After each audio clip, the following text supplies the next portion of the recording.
Hello everyone. तो आज हम बात करेंगे स्केलर प्रोडक्ट और डॉट प्रोडक्ट के बारे में बिटवीन टू वेक्टर।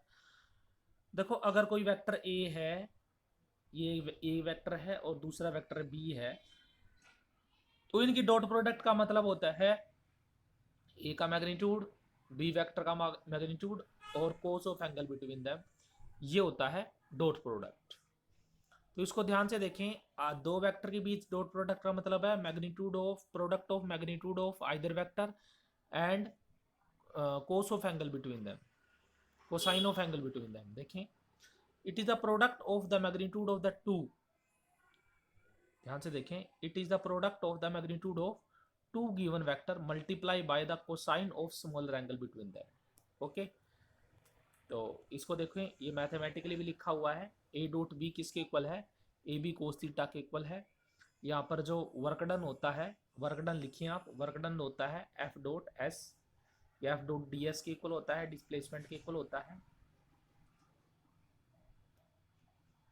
तो वहाँ जो वर्क होता है एफ डॉट एस, ये भी डॉट प्रोडक्ट हुआ, इसको एफ एस कोस थीटा लिखेंगे। ये work done power F dot V होती है और magnetic flux B dot S के इक्वल। तो ये सारे यानी कि जो एग्जांपल दे रखे हैं डॉट प्रोडक्ट वाले फंक्शन के एग्जांपल दे रखे हैं। आगे नोट देखें, डॉट प्रोडक्ट और scalar product of two vector always give the scalar physical quantity. कहने का मतलब क्या है कि अगर आपके पास कोई दो प्रोडक्ट है, दो वेक्टर हैं, आपकी उनकी डॉट प्रोडक्ट कर दी तो हमेशा आपको स्केलर क्वांटिटी मिलेगी।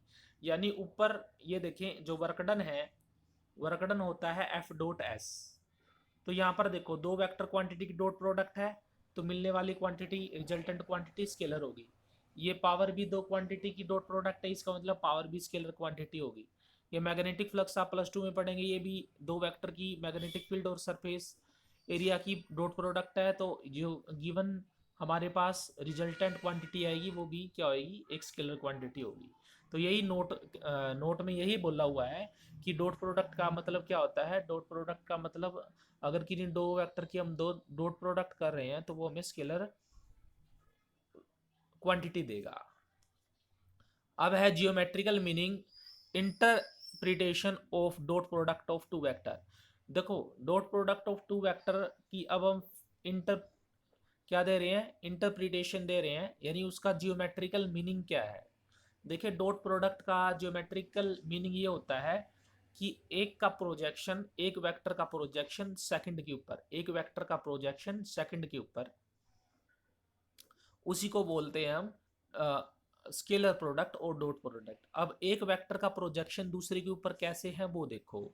अब इसी डायग्राम को आप ध्यान से देखें, तो इस डायग्राम में आपको ओरिजिन दिखाई दे रहा है। देखें एक बार ध्यान से। मान लिया ये जो डायग्राम है, इसमें आपको ये आपका ए वेक्टर है। क्या है? ए वेक्टर। तो जैसे आप ए डॉट बी लिखेंगे, ए डॉट बी लिखेंगे, तो उसका रिजल्ट आपको पता है किसके इक्वल आएगा? ए बी कोस थीटा के इक्वल डॉट प्रोडक्ट आएगा। तो यानी अगर हम वेक्टर ए लें, ए वेक्टर लें और B cos theta, B cos theta देखो बेटा क्या होता है, अगर ये एंगल थीटा हो और ये वेक्टर है हमारा बी, तो फटाफट से आप बताओ कि बी कोस थीटा कौन सा कंपोनेंट होगा इसका? थीटा के साथ वाला कंपोनेंट बी कोस थीटा होता है। तो ये देखो, ए इंटू बी कोस थीटा क्या होगा? तो ए बी कोस थीटा का मतलब क्या हुआ कि प्रोजेक्शन ऑफ बी ऑन ए, यानी बी का अगर प्रोजेक्शन करना हो हमने ए पर, तो उसको कैसे करेंगे? उनकी डॉट प्रोडक्ट कर दे तो कितना प्रोजेक्शन आएगा वो हमें मिल जाएगा।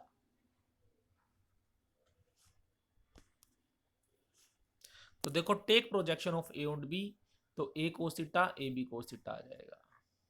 प्रॉपर्टीज ऑफ स्केलर, स्केलर की क्या प्रॉपर्टी होती हैं कि आप A dot B is equal to B dot A के इक्वल होता है। इसका प्रूफ भी दे रखा है। देखो, ए डॉट बी का मतलब A B cos theta, B dot मतलब बी ए कोस थीटा, दोनों इक्वल है तो इक्वल आ गए। डॉट प्रोडक्ट इज डिस्ट्रीब्यूटिव ये डिस्ट्रीब्यूटिव होती है, यानी a dot B plus C, पहले दोनों को ऐड कर लो तो हमारे पास रिजल्ट क्या रहेगा, मल्टीप्लाई कर लें तो अलग अलग के साथ मल्टीप्लाई हो जाता है ऐसे। Dot product of two parallel vector, दो पैरेलल वेक्टर की डॉट प्रोडक्ट करते हैं तो हमेशा ऐसे आता है। देखो कैसे है ये, देखो अगर मान लिया दो वेक्टर पैरेलल हैं आपस में, ये वेक्टर ए है ये वेक्टर बी है, ये आपस में पैरेलल हैं, तो थीटा कितना होगा इन दोनों के बीच में, 0 degree, because parallel vector have an angle 0 degree. That's why parallel vector के केस में यहाँ पर कोस थीटा जो है, थीटा के प्लेस पर 0 डिग्री आ जाएगा, और आपको पता है as you know very well about that means cos 0 is equal to 1, so A dot B comes out to be A B. और एक बात ध्यान रखें, यहाँ पर एक बहुत ही इंपॉर्टेंट ये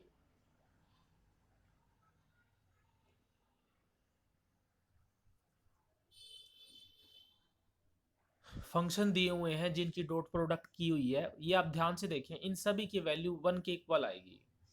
देखें I dot I cap dot I cap और आई डॉट, ये आई जो कैप है, आई कैप एक यूनिट वेक्टर है, और आप ये ध्यान रखें यूनिट वेक्टर का मैग्नीट्यूड हमेशा 1 होता है। आई कैप एक्स एक्सिस को शो करता है, जे कैप वाई एक्सिस को शो करता है, और के कैप जेड एक्सिस को शो करता है। तो इसकी अगर डॉट प्रोडक्ट करनी है तो पहले आपको इसका मैग्नीट्यूड लेना होगा जो 1 के इक्वल आएगा, फिर इसका मैग्नीट्यूड लेना होगा वो भी 1 के इक्वल आएगा, इनटू कोस थीटा। अब इनके बीच एंगल देखना है, देखो आई डॉट आई का मतलब होता है कि पहला भी एक्स एक्सिस है दूसरा भी एक्स एक्सिस है, तो दोनों आपस में पैरेलल होंगे तो थीटा जी आ जाएगा 0। कोस 0 डिग्री 1 होता है तो हमारे पास रिजल्ट आ जाएगा 1, तो आई डॉट आई का रिजल्ट हमारे पास 1 आ गया। सिमिलरली जे डॉट जे का मतलब होता है कि वाई एक्सिस के अलोंग हमने डॉट प्रोडक्ट करनी है, तो उसमें भी वैल्यू जे डॉट जे की 1 और के डॉट के की 1। अब एक दूसरा कंसेप्ट देखें, अगर मैं आई और डॉट जे इनकी डॉट प्रोडक्ट करते हैं तो दोनों यूनिट वेक्टर ही हैं, दोनों का मैग्नीट्यूड 1 आएगा, तो आई का मैग्नीट्यूड लेंगे 1, जे का मैग्नीट्यूड लेंगे 1, लेकिन इनके बीच में कोस एंगल देखना है क्या आएगा। देखो आई का मतलब कौन सा एक्सिस होता है, एक्स, और वाई का मतलब सॉरी जे का मतलब वाई एक्सिस, तो एंगल कितना हो गया 90, कोस 90 पुट करोगे 0, तो रिजल्टेंट वैल्यू 0। यानी कि अगर दो सेम वेक्टर की आप डॉट प्रोडक्ट करते हो, दो सेम यूनिट वेक्टर की डॉट प्रोडक्ट करते हो तो आंसर 1 आता है। लेकिन अगर आप दो अलग अलग आई की जे के साथ, जे की के साथ, के की आई के साथ अलग अलग वेक्टर की डॉट प्रोडक्ट करते हो तो आंसर 0 आता है। ध्यान रखें थीटा 90, तो ये डॉट बी की वैल्यू क्या आ जाएगी, 0 डिग्री आ जाएगी। उसके बाद है dot product of two anti parallel vector. Anti parallel vector में एंटी पैरेलल का मतलब क्या होता है, एक ऐसे है और एक ऐसे है, इस केस में थीटा 180 डिग्री होता है, कोस 180 पुट करेंगे तो माइनस आंसर आ जाएगा। उसके बाद है dot product in term of their component. तो कंपोनेंट की टर्म में हम डॉट प्रोडक्ट कैसे लिखते हैं, देखो आपको पता है कि आई डॉट आई 1 के इक्वल होता है, जे डॉट जे 1 के इक्वल होता है, के डॉट के 1 के इक्वल होता है, और बाकी के साथ मल्टीप्लाई करते हैं अलग अलग वेक्टर के साथ तो वो 0 आ जाता है। तो यहाँ पर देखिए इसको इसके साथ मल्टीप्लाई करनी है, अगर दोनों को मल्टीप्लाई करनी है तो ए एक्स बी एक्स, इसको इसके साथ करें, जे को जे वाले के साथ, ए वाई बी वाई, के को के वाले के साथ, ए जेड बी जेड, तो ये इसका आंसर हो जाएगा। उसके बाद देखिए बेटा आप वेक्टर प्रोडक्ट और क्रॉस प्रोडक्ट। अगर आप दो किन्हीं क्वांटिटी की वेक्टर प्रोडक्ट करते हैं, मान लिया ए क्रॉस बी है, तो इसका मतलब क्या है कि आपने ए का मैग्नीट्यूड करना है ए, बी का मैग्नीट्यूड करना है बी।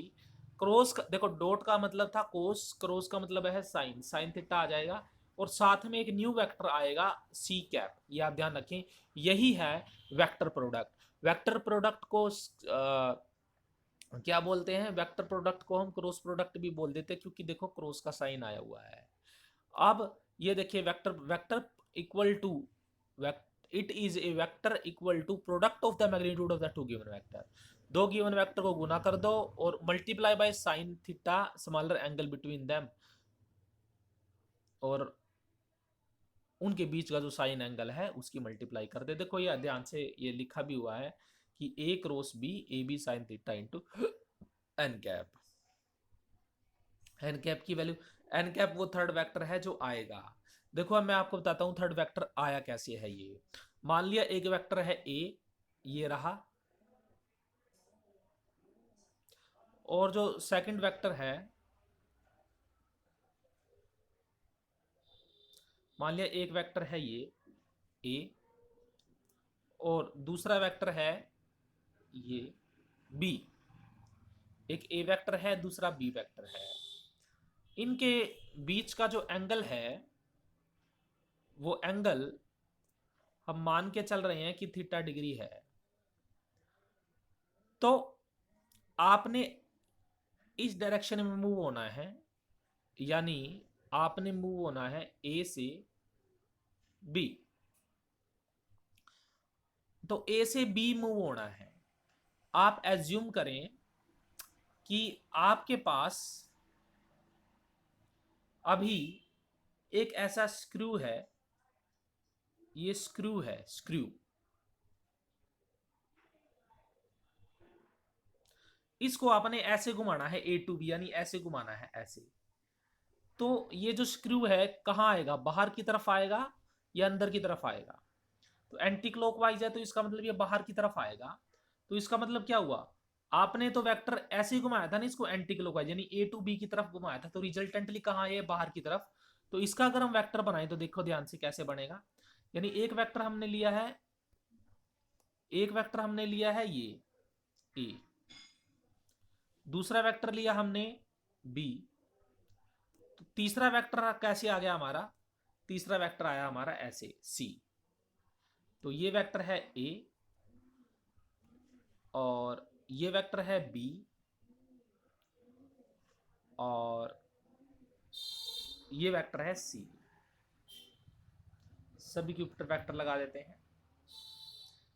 ये वेक्टर आया है इन दोनों को जब हमने क्रॉस प्रोडक्ट किया, तो इसलिए यहां पर A cross B, A B sine theta n cap, n cap वो तीसरा वेक्टर है जो आता है, ये ध्यान रखें।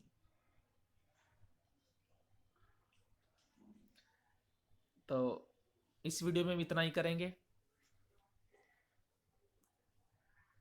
इससे example, right hand rule next video में डिस्कस करेंगे। Thank you.